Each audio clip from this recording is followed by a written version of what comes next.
Less than 50 days away now from Kentucky Derby 150. Churchill Downs changed the numbers on the grandstand sign this morning, getting ready for the first Saturday in May. And we know the lay of the land will look much different at Churchill Downs this year, with a wave of construction racing to the finish line. WDRB's Darby Bean takes us on a hard hat tour of the changes at the Paddock. We're trading in the Fascinator for a hard hat, getting a look at Churchill Downs' newly redesigned paddock. It's still under construction, not finished just yet, but it will be ready in time for Derby Day, putting a focus on the Twin Spires. This paddock is arguably going to become the best paddock in the world. Inside and out, there's still work to be done, but construction crews are crossing the finish line on this project soon. It's a massive undertaking. I couldn't put into words how big of a challenge and undertaking this was. A transformation welcoming guests to Churchill Downs. It's really spectacular. It really is.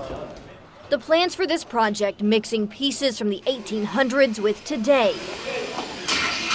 What's said to be a delicate line between history and modernization. Anytime you see us do something, we incorporate that history because we know how important it is.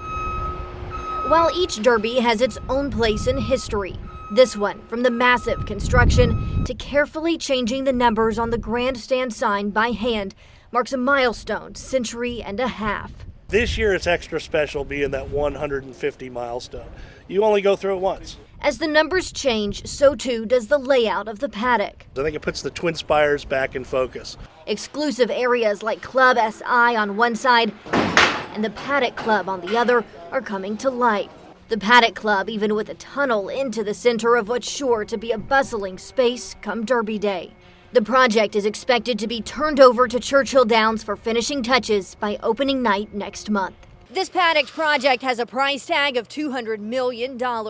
Reporting with photojournalist Chad Cantliner, Darby Bean, WDRB News. Darby, thank you. Churchill Downs needs more workers for Derby 150. The racetrack will host a call-to-post job fair Saturday from 10 a.m. to 2 p.m. Parking is free in the black and white lots at Churchill Downs. Jobs available include tellers, security, food and beverage, and janitorial workers. Applicants will be interviewed and potentially hired on the spot.